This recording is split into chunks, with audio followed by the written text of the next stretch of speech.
Welcome to the InsideCarolina.com podcast. It is Sunday. It is the day after, sponsored by Johnny T-Shirt, JohnnyT-Shirt.com. With the day after brings an expert panel, myself not included, of Buck Sanders and Jason Staples. Carolina beats Duke like a drum, and a predestined outcome made for a little bit of a boring game, Buck, in my eyes, but there were some positives. How'd you see the game shaping up yesterday? Well, I think we've gotten a little spoiled over the last few years with the Duke games. You know, you had the dramatic Surratt interception to kill their win streak there at the very end of the game, and other fireworks in previous games in previous years. So this one was kind of took a normal course. I did think that how much you could take away from this going forward is anybody's guess, but I do think that the defense played more like I expected them to play at the beginning of the year. We're seeing, I think, some of the fruits of increased talent on that side of the ball and getting better results as a result of it. So I think the defense, because Duke up to this point, they were averaging like 550 points a game. They were averaging about 550 yards a game. Sorry. And, you know, they were averaging about 250 yards a game rushing. So North Carolina to sort of cut all that production in half, although they have been playing our Sisters of the Poor so far this year. Still, that there's how they got to 3-1 was on the offensive side of the ball. Their defense sucked the entire year so far, and North Carolina's offense didn't really show out against their defense so much. So it was unusual in that regard. Yeah, Jason, watching this game, this is how Carolina fans have always expected the Duke-Carolina rivalry to be, right? Just a sleepwalk Carolina dominant win over the Blue Devils. And it never is. And it never is. And Carolina fans expect it. And I still cannot get over how that game ended in 2019. If I hadn't seen it with my own two eyes and I'm seeing the replay, I never would have believed that outcome happened. And then you flash forward to this year, Carolina's on an upward trajectory. David Cutcliffe's probably in his swan song at some point. He's got to be at Duke. But, Jason, let's talk positives and negatives. What positives did you see for Carolina come out of this win yesterday?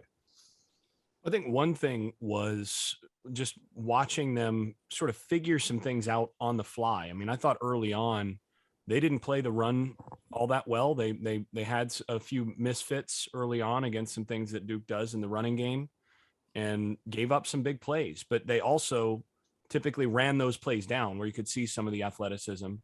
But the other thing is that the positive is that they quickly made those adjustments and really shut Duke down for the rest of the game. So again, just seeing that growth of, okay, had some misfits, had a few plays that busted. All right, now lockdown and things were over. And I think that was a big plus. I think also on the on the passing side, they were able to handle their business and even though they weren't able to run it on them early the way that I thought they might be able to, because Duke was able to load the box, they were able to get some rhythm in the quick passing game and make some plays there. As far as negatives, I thought the fact that they did struggle as much on offense as they did, and the fact that they continued to have some trouble getting the ball out quickly until they did get a little bit of rhythm was a bit of an issue. So they had to stretch to some other things. And I think the offensive side of the ball remains a real question mark at this point in the season. And that's not something I think most of us expected at this point in the year.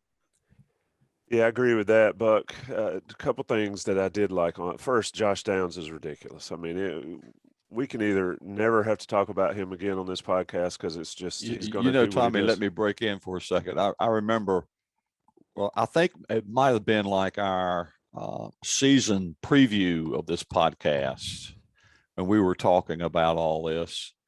And Jason said, well, Josh Downs is going to be better than Daz Newsome was last year. By a And mile. both of us just kind of batted our eyes at that. Like, you come on, Jason, I've been on the Josh Downs. don't get train, out though. over your skis. Well, both of us felt that way.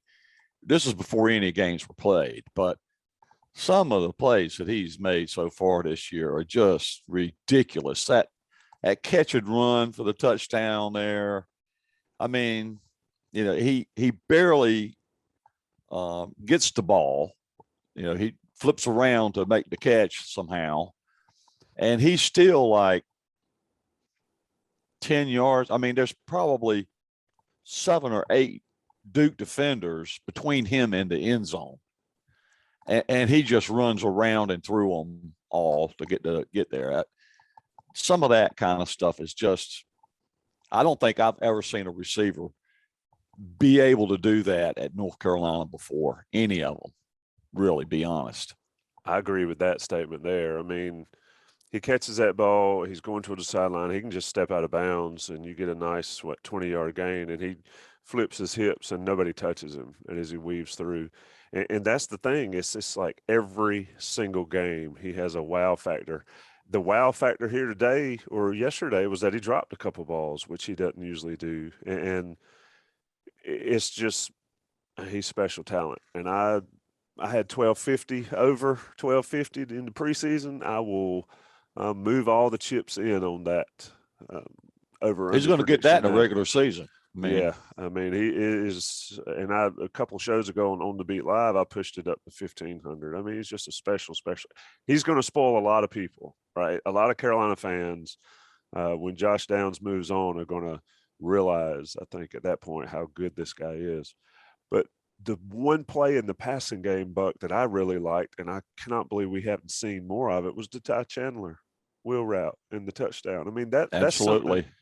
Some of us have been calling for that since well before the season. And if my memory serves, we discussed that's Chandler's bread and butter is catching the ball out of the backfield. But that play right there, if I said it was a boring game, that play there made me perk up and say, oh, this offense could actually do that. And I think if they can do that consistently, it sort of changes the game. But your thoughts on that play specifically, Buck?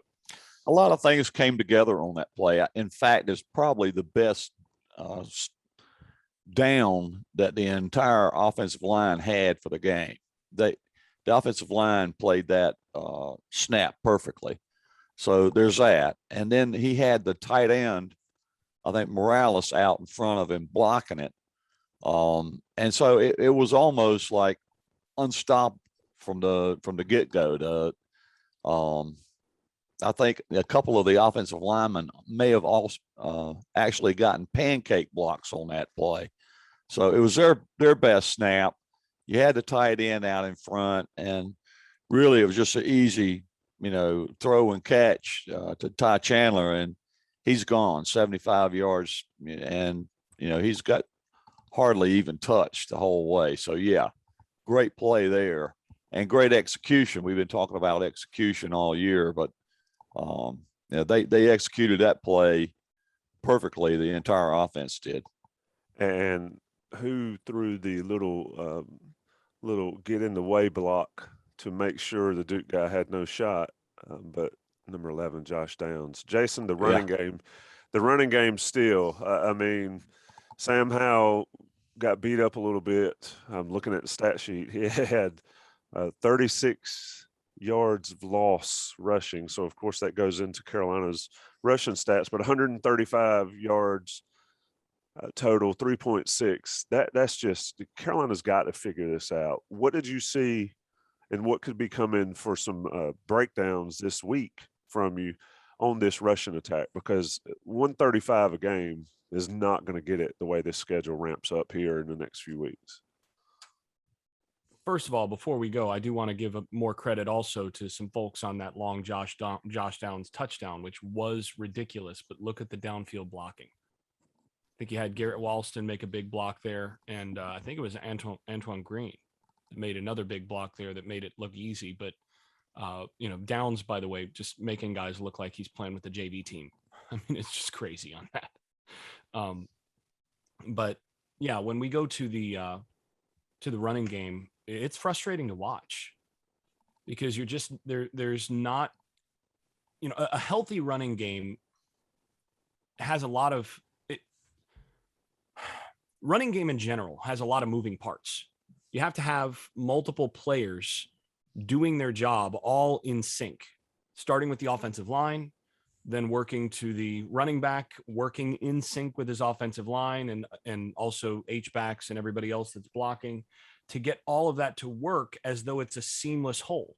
And right now there's just no continuity that Carolina has in terms of what you're seeing up front and what you're seeing with the running backs and everybody else. Nothing looks like it's actually working smoothly for them. They're giving up too much penetration on the inside. It helps a lot to have a couple of elite running backs as well. Well, yeah. And what makes those guys elite is that they do make their offensive line look better, right? They get in sync with their guys. And I was looking at it just briefly. I'll get out of your way here, but I was looking at it last year. Sam Howell got sacked once last year, and the running backs ran for 350, and North Carolina had 5 rushing touchdowns. And Sam Howell wasn't hardly touched last year by Duke or anybody else that he didn't want to get touched by. So if he just hold the ball too long or what have you. But that's the difference, right? I mean, you had Michael Carter and Javonte Williams running the ball for 350 and 5. Well, behind the exact same group of offensive linemen. Exact same group of offensive linemen. And one of those touchdowns was by Howell. So 4 by the tailbacks, 4 rushing touchdowns, 3 by Javonte, 1 by Michael. And, when you've got that, the defense they can't defend you like Duke tried to defend North Carolina yesterday, right? Because that's not going to work. It's not going to work for them to try to, shut down the running game, because you're not shutting down Michael Carter and Javonte Williams. It's just not happening. Not for Duke. Some other teams can pull it off, like Notre Dame or Texas A&M, but not Duke. So, I mean, I'll get out of your way now and let you get back to it, Jason. But, that to me is the big difference. You got a couple of elite talents back there that you're rotating in and out. And, by the time you get to the third quarter, you've got the infamous business decisions being made by the defense. And nobody in North Carolina's backfield this year is making anybody make any business decisions. Who is saying, I'm just not wanting to tackle that guy, it's not happening. So that's where we are. Now, what can UNC do about it? I have no clue, but that's where UNC's offense is right now. And this is the ugly portion of the podcast. We have the good, the bad, the ugly. This is ugly. And Jason, I want you to go all in on this, because I do think that the key point you just made right there, it is the same group of offensive linemen. I mean, it cannot all be on just the talent at running back. It can't. There's no way. It's just it's not a matter of talent, though. See, it's not talent necessarily. I mean, I guess if you count vision and some of those things as talent, then sure. But they have athletes at running back. What they haven't gotten is the level of vision and syncing up with the offensive line that you had with the other two. And honestly, if I were an NFL evaluator, I would have Chandler. I would have a note on his file that would say he's a better fit for a wide receiver. I think he's actually a wide receiver playing running back. That he catches the ball like a receiver essentially, and he's got long speed like a receiver. He's just a big receiver. But the problem is you've got him playing running back right now, and he does not, to me, have the instincts of a top end running back. So that's an issue. I think one of the things that I would be looking very closely at if I were North Carolina is considering moving much more to just straight gap blocking when Chandler's in the game. So that's your power, your counter, things like that as the base, rather than going with a base of zone. And they really are a base inside zone team as the primary run play. But I think with this group of running backs, I think Caleb Hood has shown that he can do it. And DJ Jones has shown that he's a little bit more capable in the zone game. But even there, it's not really syncing up as well. And I think they're struggling on the zone game. And that's where a lot of this is coming into problems. I think they need to probably have Azudu at guard more often and run more power and more counter, where you're getting some double teams at the point of attack, and the running back is basically just running to a spot. The thing about gap blocking is that there's less reading from the running back. There's essentially one quick read of, Take the decision out of its hands, in other words. Right. Yeah. So it's basically just get moving north south and try to get some vertical displacement with the offensive line, and get him, get Chandler moving north south, running in a straight line, and then if they do close down that initial gap, it's just a quick bounce to the same side. But I feel like they're not, just watching them, they're not really getting in sync with the zone blocking as well. And I think, basically every team in the country, or very nearly every team in the country, runs inside zone as their base. I mean, you have to have it. You have to be able to run it. But I think they've got to find some solutions to be a little more creative in the running game with the group that they have right now, to give them, to basically put the offensive line on tracks to say, okay, you're going to double team here, you're going to pull, and you're on a track. Whoever meets you in your track, you hit. And then the running back, there's your gap. And do some of that stuff with this group, because I don't see a whole lot of growth yet on the on some of the zone stuff, where the design is basically get a hat on a hat, move, get a little bit of movement horizontally, and then let the back burst. I'm just not seeing that. And they'll either need to really get to the place where that suddenly just clicks and improves in practice, or I think they're going to have to find some ways to be a little more creative in finding a running game that better suits their personnel. And I think if Caleb Hood gets healthy, maybe you start giving him some more opportunities, because I think he's shown some instincts there. He's shown some potential there, but that's, I don't think there are easy answers. That's just a proposal on my end of, maybe that's a part of the solution, to try to do more of that and to get a little more creative with some of those things. Running, I think you might have to run some bash, so back away from the run, and then have the quarterback actually as the inside runner. I mean, that's what Clemson has done, and Ohio State have done when they've had some trouble running the football in more traditional fashion. But of course, Sam Howell then is going to take more shots. So, I just don't know that there's an easy answer to this in terms of what you're doing, other than getting the quarterback more involved in the inside run game, getting the running backs running on the edge, and then doing some more power and counter as your default stuff. But when they're running power and counter, Azudu needs to be one of the pullers, especially when they're going to the right side, because they've had some trouble with other guys getting there quickly enough. So it's not ideal.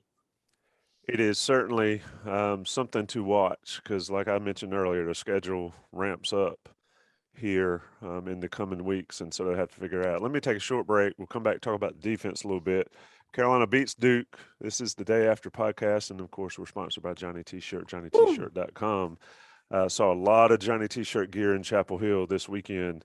A lot of folks sporting stuff and supporting them and supporting Inside Carolina in the process, and you get 10% off your order if you're a premium subscriber. And let me tell you why premium subscriptions are necessary.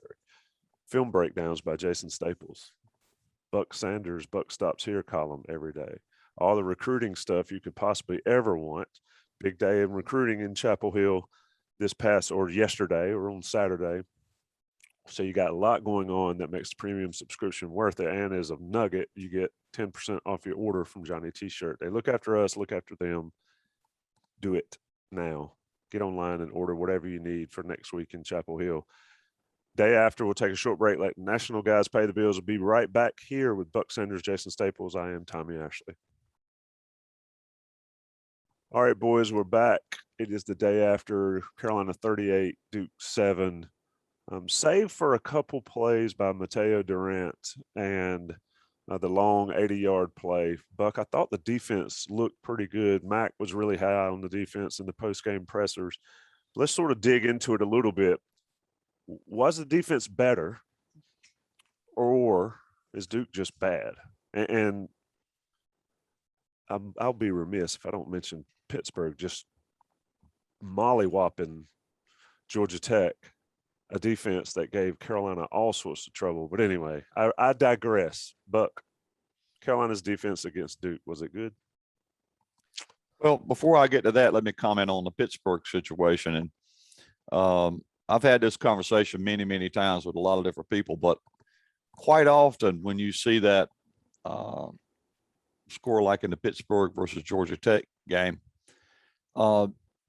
it's the matchups that make the difference between how North Carolina performed against that defense and how Pittsburgh performed against it. A lot of times it's the matchups that matter. I haven't broken that game down, but my guess is that's part of what's happening there. As far as whether North Carolina's defense was better or whether Duke's just not very good, the one thing you can look at is that to the extent that Duke was any good this year, it was only good on one side of the ball on offense. That's the only place it was decent at. They had Holmberg, their quarterback, is not a bad QB. He's limited, but he's not a horrible quarterback. He's not what they had last year. Jake Bobo, I guess, is in his 12th year there at Duke. He's another weapon for them. Durant, also a good weapon. I think they had 4 or 5 of their offensive line back as well. So they had a lot of people back from last year. The only real strength of that Duke team was this offense. And for North Carolina to play them as they did defensively is a good sign.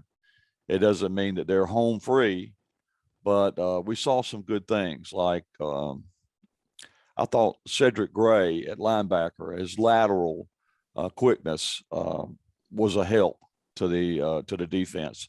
Miles Murphy is just a stud. If he doesn't come in for some postseason honors in the ACC, I don't know what to tell you, because every game he's making plays and being a problem on the defensive line for opposing offenses. I think the secondary played a little better yesterday. It may have been one of their better games. And so overall, I think the defense just played well.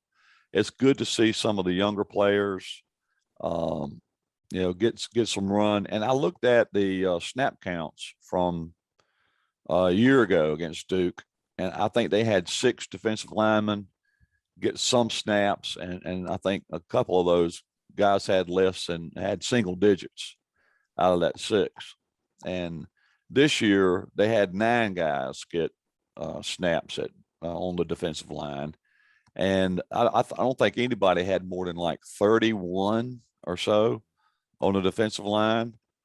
And that's a lot different than the Aaron Crawford, Jason Strowbridge days when they got 60 snaps apiece on the defensive line. So that not only helps you against Duke, but it helps you down the road in future contests.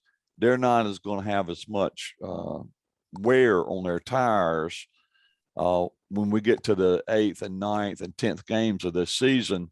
They're going to be a lot fresher than previous North Carolina defenses that we've seen, in the last 3-4 years. So all those things are positive. What can they take this defensive performance and build on it and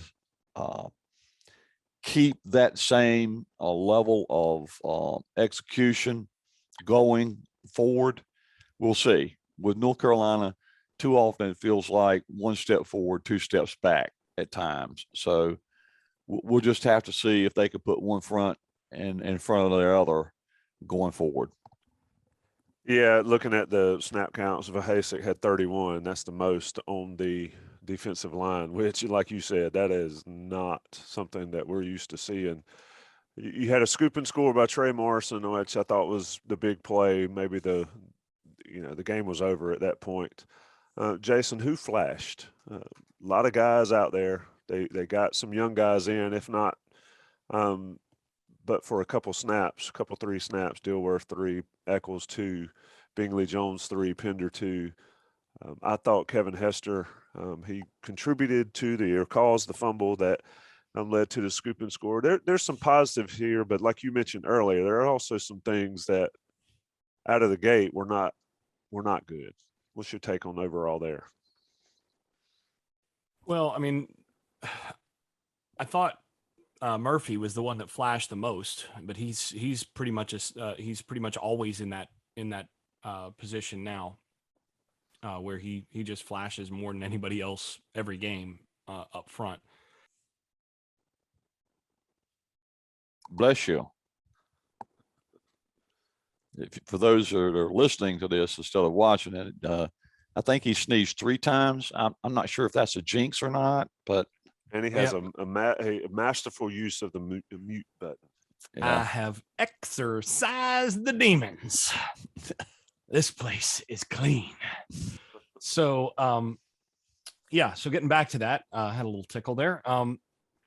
The guy that flashed the most was the guy that's been flashing the most pretty much all season, and that would be Miles Murphy. I thought Gray actually played probably the best game he's played overall so far. I thought he played well and has really sort of taken over that position in some sense. I mean, Asante still got 24 reps, but I think Gray has been the better player at that position so far this year. Hester was another guy that I think really, and you mentioned he was in on that forced fumble. I thought he flashed and was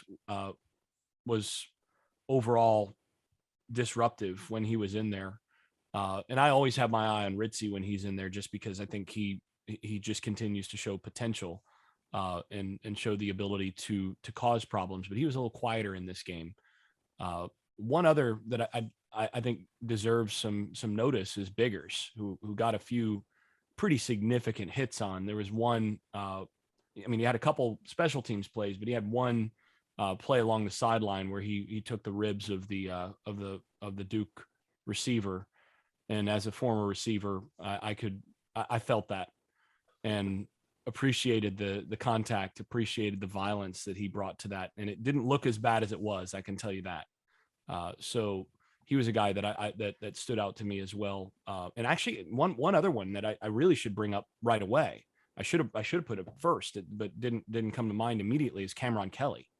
Cameron Kelly played his best game at Carolina in this game. He really came in and made a difference on the field in more than one play. I thought he played well overall, and gives them another guy that, if he can play like that the rest of the year, that gives them another guy in the secondary that they can count on. And he had the interception, if I remember correctly, and again made a pretty big difference in terms of what he was able to bring to the table overall. Led the team in tackles. Yeah, he was reliable in tackling. 2 missed tackles in this game? I'm looking at one of them. Unfortunately, I think had to do with the 80-yard touchdown, though. I think, but yeah, he took a bad angle there, but that wasn't just on him. There were a couple other guys that kind of didn't do their job on that, and there was one in particular, one player who is a veteran who really, if I was the defensive coordinator there or the secondary coach, I would have been really upset with, because of the low trailing the play, where if he'd gotten on his horse and sprinted after the play, he probably makes the tackle and the cutback, and instead he's just jogging and watching. And that to me is unacceptable. There were a couple of examples of that in this game, and I would be having those guys running the Kenan Stadium bleachers on Monday as a result of that, because you can't have those little lapses where you become a spectator when the ball's in front of you. You got to sprint after it, because you never know if your teammate's going to get him to cut back. So yeah, there were a couple of those, but yeah, I thought overall Kelly played well. And then Murphy and Gray and Hester would be, and Biggers would all be guys that I would give, pat on the back and slap on the helmet to, in terms of how they played. He was only in on 3 plays, as Tommy mentioned before, but the play by Ra Dilworth when he took the angle on Jordan Moore and got him for no gain, that was a ridiculous play. You could see, his talent, speed, and instinct. Potential leaps off the screen. Those are traits that are impossible to coach. I mean, he's a true freshman, halfway through his freshman year, and he's doing things that fourth-year seniors can't do just because they don't have that level of skill. It's impossible to coach. But I'm going to look forward to seeing more Ra as time goes on, and hopefully we'll see a little more this year.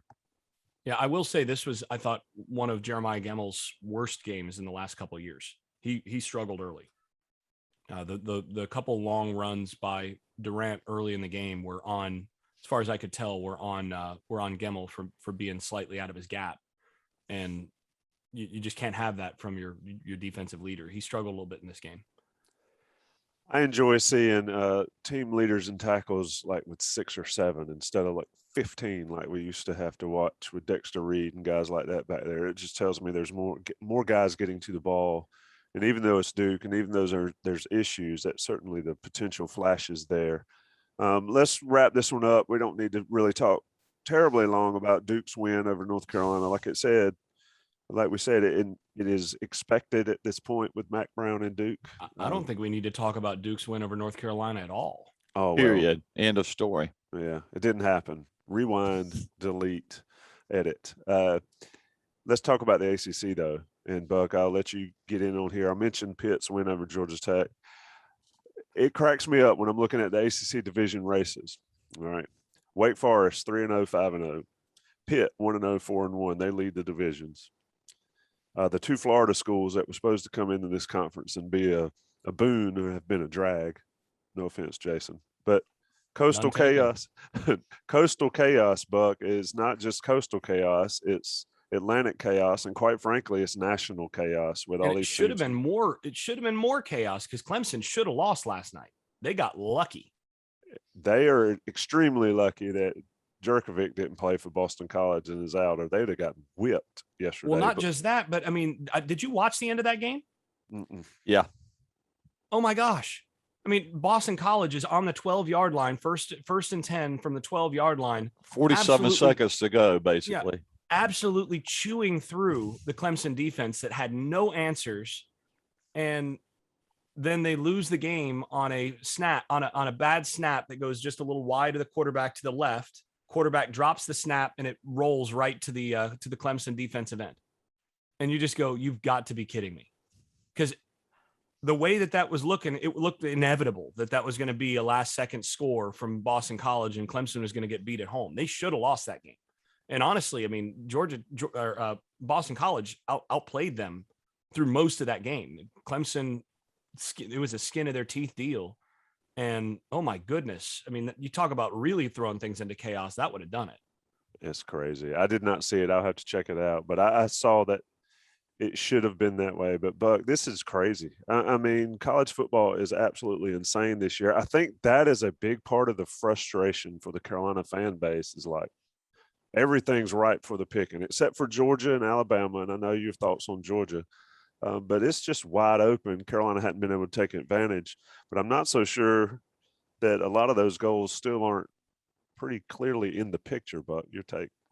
I thought about it this morning a little bit, and there was a time where the term transitive property got debated a bunch on these podcasts and, on message boards and stuff, where we would talk about, well, this team almost beat that team and this team lost barely to that team. And so that means that team C is just better than everybody. I mean, it gets crazy. But if you look at that transitive property this year, you see some real craziness. Like earlier this year when right after Virginia Tech had beaten North Carolina, everybody's saying, well, we don't think Virginia Tech is a very good team. They beat North Carolina, but they're just not very good. So, well, they lose by, I think, 3 to West Virginia at West Virginia.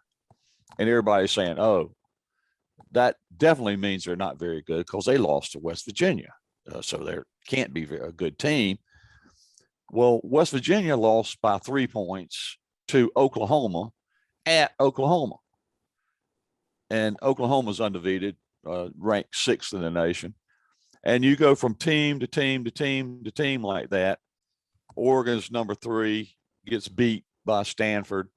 UCLA also loses. So no Pac-12 in the playoffs this year either. I don't see a way for hardly a Pac-12 team to get into playoffs now, although anything can happen the way we've seen this season unfold. Notre Dame gets beat at home by Cincinnati. Cincinnati's got a good team, but how often does Notre Dame lose at home? Well, they might lose a few more times at home. I said before the year, this might be a 5-loss Notre Dame team, and I still think that. Well, it may well be, but how often have they lost to a group of 5 team in South Bend in your lifetime? Not often. So, all these things are just make for an incredibly crazy season. And, we may think Alabama and Georgia are powerhouses, but we thought Georgia was a powerhouse when they lost at home to South Carolina a couple of years ago. And South Carolina had beaten nobody. I think North Carolina had beaten them already that year. So this is the craziest year I've ever seen in college football. Who knows how it's all going to turn out? And yeah, that adds a little bit to the frustration for UNC fans. But what UNC needs to worry about is UNC. They need to think about themselves and how they get better, not what's happening elsewhere in college football. So if you're frustrated, I think that's understandable. But what North Carolina has to worry about is North Carolina. Jason, how much of those Pitt versus Wake Forest ACC championship game tickets going to go for in Charlotte? And I say it in jest, and it probably could happen, or most likely would happen at this point. But anyway, the chaos. Well, you remember how oil prices? What happened with oil prices at some point last year? Man, I don't know what to think about that. Oil prices went negative for a while because of the storage, and that might be the situation for the ACC championship tickets. If it's Pitt versus Wake Forest, of the ACC starts paying live actors to go out there and actually be a Japanese interest rates below 0. Yeah, exactly. Yeah, like we got to get some people in the stands here, like going out and beating the bushes in Charlotte, saying, "Hey, you want to watch a game? You just got to cheer a little bit when the cameras are on you." That might be what's necessary, but man. Yeah, and Carolina's got Florida State coming in. Jason, I'll let you end the show talking about that. We obviously have seen Florida State's issues on full display, but nobody on this board or nobody on this message boards or Inside Carolina community or Carolina football community will forget last year and Mack's never beaten Florida State. What can we expect this week leading up to it, Jason? Well, you talk about 2 teams that have underachieved this year, one of which has underachieved very low expectations. So they beat Syracuse, though. They did beat Syracuse, which is funny because if you look at the numbers, they should have lost. Syracuse is not a bad team. Yeah. I don't think Syracuse is a good team. Bad being a relative term. Yeah, I don't think Syracuse is a good team. Let's just put it that way. And frankly, you look at those numbers and they should have lost to Syracuse. So Syracuse outgained them on a per play basis. I think it was 6.2 to 5.5. And Florida State turned it over twice to Syracuse's 1. You look at those numbers and Syracuse is going to win about 70% of the time, which is okay. but they've also lost a couple games where they were in the same spot as Syracuse, where they they significantly outgained their opponent and then lost for a variety of reasons in terms of a per play basis. So, they should probably be 2-3 with a win against Jacksonville State. That their defensive coaching staff, and it ultimately goes to the head coach, had a bit of a brain aneurysm to be in the coverage that they were in with with what, 6 seconds left or whatever, or 10 seconds left. I think it was 6. So, these are the sorts of things that they're not doing all that well down in Tallahassee. But the thing is, this is going to be an interesting game for a lot of reasons, but not least that it's Mack's alma mater and he's never beaten him. But that these two teams, they've got a lot of weaknesses and they've got some strengths, and those line up in ways that are really interesting. I mean, Florida State's strength this year is on the defensive line and being able to stop the run and being able to get after the quarterback and get guys, get hits on the quarterback. With what we've seen from North Carolina offensively, that's been a problem. If they can't run the ball, just, hand the ball off and go downhill like they did against Virginia, they've struggled on offense some this year. And they couldn't run the ball last year against Florida State. Right. And Florida State's improved up front from what they were last year. So, that's an issue. But Florida State in the secondary has been less than good. And North Carolina has guys that can give them some serious problems. But will Carolina actually execute in the passing game the way that they should? They've not been nails on that all year. So, I think the trump card in this game for Carolina boils down to Carolina has Howell and Downs. And I think Carolina should be able to get Downs into some advantageous matchups. And that may well be what decides this game. But Florida State can't throw the ball. They struggle to run it. It's one of those situations where you look at their offense and you say, what is it exactly that you do well? They got a couple backs that are good backs, but they've struggled a little bit.